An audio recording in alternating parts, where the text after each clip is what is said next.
Thanks for tuning in to Koppen with Comic. I'm Brian Koppen, and we're here with comic Alison Williams.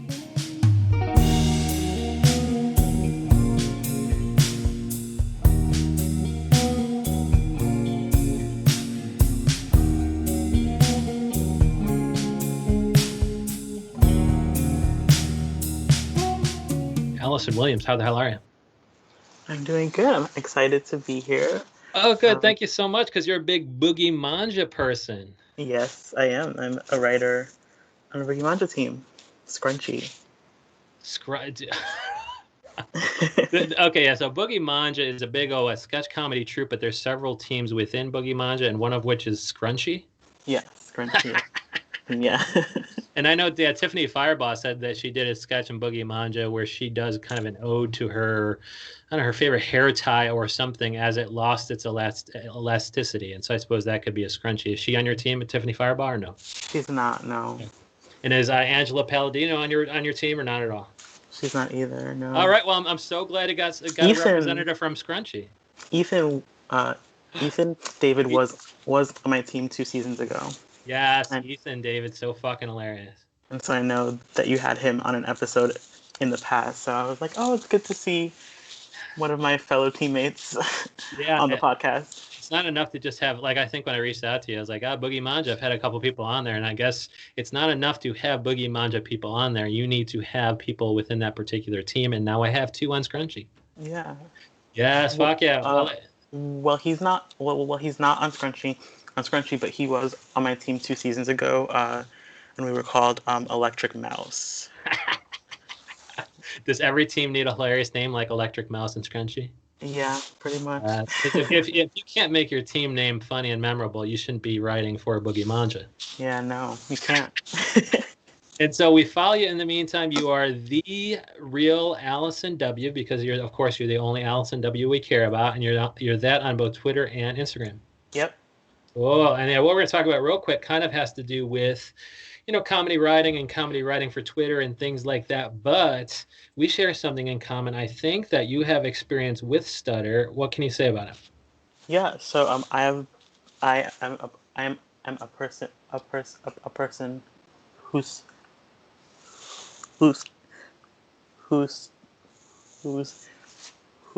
stutters.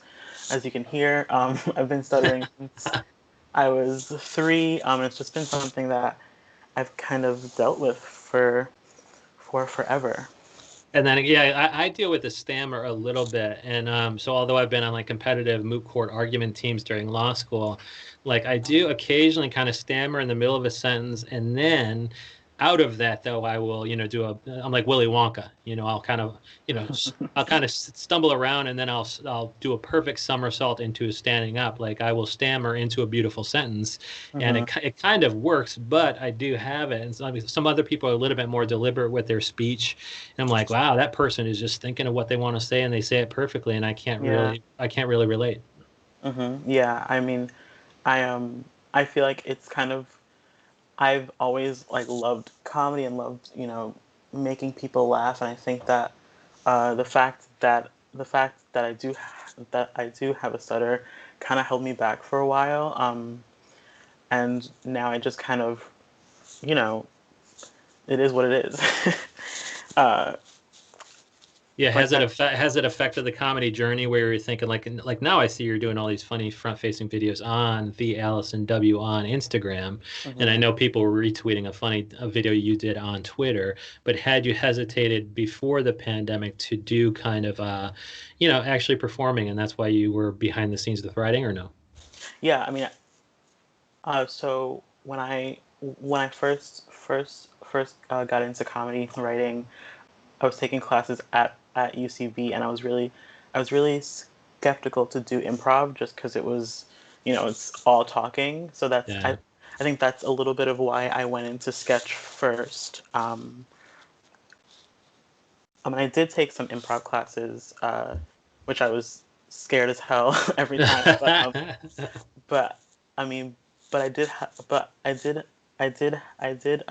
lot of fun, and I think that everyone in the class and that I've met has they've all been really supportive, and I've never experienced anything horrible. So yeah. Yeah, like with improv, I would think that like I didn't have a great experience with it because I don't like being out of control. Like I prefer stand up to it, Mm-hmm. even though I don't really even do stand up. But I think you need to be both a quick thinker, which I'm not really, and also a quick talker. And Mm-hmm. it's like I think I speak well, but I don't know that. I probably would stammer in the middle of improv, and that would just make me self-conscious. And so improv, you did improv a little bit, but then you went into sketch and you were thinking, well, I can write for sketch. And were you performing it in class as well? No. So I was just writing sketch. And so that's how you scratched your comedy itch, is writing for these. Because some of these performers, man, they can take something that's already hilarious on the page and just kind of lift it up. Yeah, of course. Yeah. Uh, I've been been really lucky to work with like such funny people who just make what I write even funnier. Yeah. So that's been a lot of fun. Yeah, I think I forgot who my guest was, but he was talking about the idea where he was saying they were at the end of the camp, and they were making fun of camp counselors, and they started making fun of this demon camp counselor. And Oh, just like I guess this demon would only appear to the counselors, and they just kept going on and on with these hilarious details about the demon. mhm. And I was like, well, that's funny, and I thought that was super hilarious, and I loved the idea. But then I even saw the actors do it, and they just fucking took it from a hilarious idea, and they just took it to a 10 because they were able to Yeah. kind of rage around like a spitting demon or whatever. And so what kind of stuff are, knowing that your performers are so good at what they do, how are you writing accordingly? It's probably pretty freeing to know that whoever's going to be reading off your page is going to, be taking it to 10 as far as performance. Yeah. So we actually just had a show last night, and um um and I wrote a s- and I wrote a sketch that was Dove's 25-in-1 men's body wash, and just like a bunch of just like ridiculous things that like the body wash was. So like so like it was shampoo and and con and con and conditioner, but it was also like lighter fluid and like ketchup and mustard, and it was just like it was so ridiculous. Yeah, it's peanut butter and jelly in there as well. Gosh, that's hilarious. But it was just like it was just ridiculous, but but but but the actors like really they really went for it, and it just like made it so Yeah. much funnier. So do you find it surprising, even though you know the joke, you know how the joke is going to unfold, you know each detail as it gets revealed, like do you find yourself surprised at how funny it is when it's coming out of their mouths? Yeah, because they just like take it to a place that I don't think that I could have like that I could have taken it to if I was like doing it. It's just so Like good. I could have been coked up and I wouldn't have been that energetic with it. I Yeah. love it. But I love that, you're laughing your ass off. And I'm like, Alison Williams, you told this fucking joke. It's like, yeah, I wrote the joke, but man, this person really fucking nailed the delivery to the T in a way that I didn't think he or she could. Yeah, exactly. Dude, yeah, how and so like, you know, certain ideas will become sketch, and then certain ideas maybe have less jokes such that they must be relegated to the Twitter feed or whatever. What are you finding as far as, having a Twitter, you have thousands of followers on Twitter. Like, what are you finding in terms of how you triage these jokes? Like, okay, this joke can be added to two other jokes and made into a three-joke sketch, and this is just one joke and it'll never be anything more than one hilarious joke. Yeah, I think it's a mixture of just like, is this something that um I want to and that I can just expand into more jokes, or is this just like a standalone like, this is just a thought? Because sometimes I will I will I will have an idea for a tweet that could be turned into that could be turned into a longer sketch, but then sometimes it's just like, this is just a thought, and it can it could and should just live on Twitter could, sometimes. could could and should. That's hilarious. And sometimes it should just live in my head. You know? Like that should have stayed in my draft box. Yeah. And so I mean, in that case though, like let's say you have a joke and you're like, this is all it's ever gonna be. It could and should just be one fucking tweet and that's it. But then you're like, oh shit, I actually can think of 3 more jokes. Let me turn it into a sketch. Do you then rip the tweet down so that nobody else kind of takes the idea, or do you like the fact that your kind of original idea was time stamped and immortalized in a tweet? I guess it kind of depends. I think if it's something that is I guess like very very original, I might like I might just like write that as a sketch. But if it's something that's I guess part of a bigger conversation, I might just tweet it. But yeah, it's it's really like I guess difficult to feel like you're being original, because Twitter is just like such a cesspool of thoughts that like we're all having these same thoughts, you know. Yes, yes. I only follow comedian former guests, and as brilliant as they are, when something huge happens, I'm like, all Yeah. right, well, I like that joke, and I like the twist on that joke, and now I'm starting to see the same joke, 5, 6, 7 times again, and it's not that it's all parallel thought; they're not ripping each other off, but it's like you're Yeah. right, it's a cesspool at that point of people having the same jokes in the same almost timeline, like they're having the same, one day in they're having the first day joke, 2 days in they're having the second day joke. Yeah. But so as far as being like a sketch writer though, do you find yourself like what kind of, do you tend to be like reality with a twist, or do you just love like the most absurd stuff? And for an SNL fan like me, I don't know if you watch it, like, Yeah. feel free, since I haven't seen all the Boogie Manja sketches, of course, like, like if you watch SNL, what's a kind of a sketch that has Alison Williams' name written all over it? Like, oh shit, I aim to write a sketch that's this absurd, or this realistic that kind of makes you think about realism in a different way. Oh man, I so I really love SNL. I've always been an SNL fan. Like Yes. even when I think, this isn't the best, I still love and aspire to SNL. Yeah.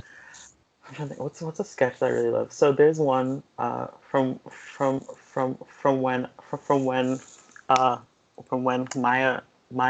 Maya Rudolph was on, called called I know why the cage bird laughs. And What was that? I don't even remember that one. it was like an old person prank show, and it was just so or or uh, or she was playing she was playing um Maya Angelou, like who was Oh pranking, yeah. like all of her friends, and it was just so funny. When I Do think you, about that so much. Um, do you like the fact that she was taking? I mean, first of all, her celebrity impression was hilarious, and I think even Tracy Morgan might have done a Maya Angelou, which wasn't too bad. But do you like taking celebrities and kind of making them just absurd, or was there something about the deadpan delivery of a prank show? I think it was like it was just so different and so and I don't know, it was just so like crazy to me. It was so to see her playing playing playing Maya Angelou, but also just the jokes were just so funny and the impressions were really good. Dude, I'm actually looking at one of your tweets here, and I think this might be you playing, because when you're trying to enjoy your pumpkin spice latte, and I'm Mm-hmm. kind of watching it without the sound, you're sipping on a PSL, a pumpkin spice latte, and Mm-hmm. then I'm like, I don't even know if I'm going to catch the joke because you're not talking, and then you look over and you see a pumpkin, and it is the joke that you're like, oh, a pumpkin gets turned into a pumpkin spice latte, but you look a little bit scared by these pumpkins. So what is kind of the twist on this pumpkin spice latte video, if you can tell us? So it's just like when you are like when you are eating a chicken like next to like next to a live chicken, you know. Yeah. Oh yeah, I was hoping it was That's that. Yeah. that's kind of that's the joke there. It's like drinking a pumpkin spice latte, like near a bunch of pumpkins who are offended by the fact that you're, drinking pumpkin. Yes, I love that. And then yeah, looking at your feed here, your Instagram feed, of course, on both your The Real Allison W, Hmm. and another one is what was the one I was eyeing before? Um, yeah, so like the front-facing videos that you're doing on Instagram, like what's kind of the through line? Is there any unifying factor? Like what's worthy of your time to do a front-facing video? So one of my videos, which was the certified old person, was kind of a response to Governor Cuomo. Um, he put out a video with Paul Rudd, where Yes, I remember. where Yeah, we were talking about this before pod. It said, yeah, certified old person Martha wants you to wear a mask. And so you're saying that was a twist on the Paul Rudd video. yeah, where he was just saying a bunch of phrases like and making a bunch of references, and it was like, this is this is not, these aren't correct, and they're also just like ridiculous. So I just was like, what are some things that that that that boomers would respond to, like Andy Griffith, Archie Bunker, just like the Brady Bunch, just things that they would. I love, yeah, I see some of these, first there were, earlier in the video, they're wearing their mask under their nose or wearing it under their chin even, but then you're trying to convince them by showing stills of all these famous people with masks photoshopped on them. So you have a Hmm. black and white picture of Andy Griffith, and of course he's got a bright blue surgical mask on or whatever. That's so funny. And so kind of like, in terms of a joke that's just one thing, you could tweet it off, it takes you 5 seconds because you're comedy gold. But then how do you take an idea that's okay, well, this is three jokes, so it can be a sketch, and be like, no, let's not use it for Boogie Manja, let's use it for a front facing video of my Oh, own. I think it's really just like, if it's something that I want credit for. Because You're like, I really can play a role. I really can play the role of this older Paul Rudd in this video. That you're a Martha certified boomer. You're like, I really want to play Martha the certified boomer. Yeah, because like of of one of the downsides of being a writer and not a performer is that a lot of the times the the the performers will get all of the credit because they're like the front facing people Yeah. on when they're performing a sketch. So if it's like if it's a video that I feel that I can do and that I want like people to say like, huh, like she's funny, Yes. then I will be the one to do it. Yeah, it says me and Kelly made our first TikTok of our favorite scene from Show Black Monday, which is Oh, that was Black Monday on Showtime. Yeah, what were you spoofing there? it was just like a scene between Regina Hall and one of the other actors. And you Um, played both. You played both. no, I played the other actor, and my sister played Regina Hall. Oh, good. So your sister's getting in on the act. Is she a pretty solid performer? She's a performer, yeah. Yeah. Is she in the Boogie Manja too, or is she just kind of a comedy performer at large? She's not on Boogie, but she is just a performer at large. Uh, yeah, I love it. It's a two-person sketch troupe now because it's like no, when you write a funny sketch about the pumpkin spice latte, I mean, I'm watching you here and you're nailing the fuck out of it. You were a dramatic actor for a second there. Oh, yeah. And then you give the side eye to the pumpkin, and that's funnier than any Boogie Manja performer, I would think. Who's Oh. who's, who's going to do that funnier than the real Allison W? I appreciate that. I feel like I can probably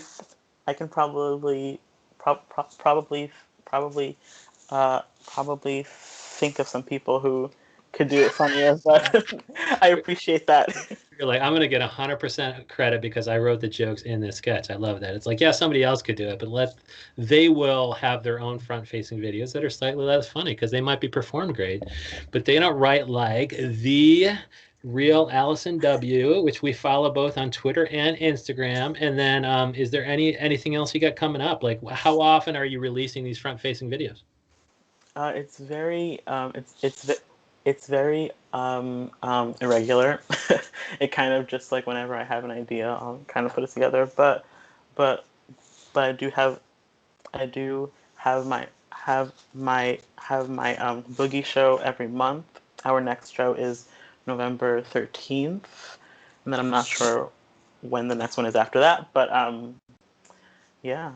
And then how many sketches do you write per month then for Boogie Manja? So we usually will write about like 3 to 4 each month, and then we typically will have like 1 or 2 in the show, depending on like how long the show the these these these the these the sketches are. Yeah. But yeah, so it's like 3 to 4 a month. But so, I mean, are all the writers kind of pitching their ideas and then everybody gets together and be like, all right, well, we all agree that these actors could do a great job of these 4 sketches or whatever. And then when that's done, I mean, of course, you'd be a main writer on one of your sketches that gets chosen, but do you also help the other writers punch up their sketches? Yeah, so so we have a pitch meeting where like where where we the writers will pitch our ideas, and the actors will pitch their ideas as well, and then we have 3 writers meetings, and then we'll just like we'll each write our our own sketches, and then we will like we will help each other like punch up jokes, and just like make it as best as we can. And so even if it's not an Allison Williams sketch, we can probably trust that maybe she added a joke here or there in a sketch. Yeah, maybe. So yeah. So hell yeah, of course, because Allison Williams is fucking just a hilarious person. I'm so glad to see that her funny writing is also finally being personified in all these hilarious videos, which I see popping across my feed all the time because people are retweeting them. And so, Alice, when we follow you, you're the real Allison W. So Allison Williams, thank you so much for coming on today. Yeah. Uh, uh, um, Thank you. I really appreciate being here and being on this on the podcast. I'm honored.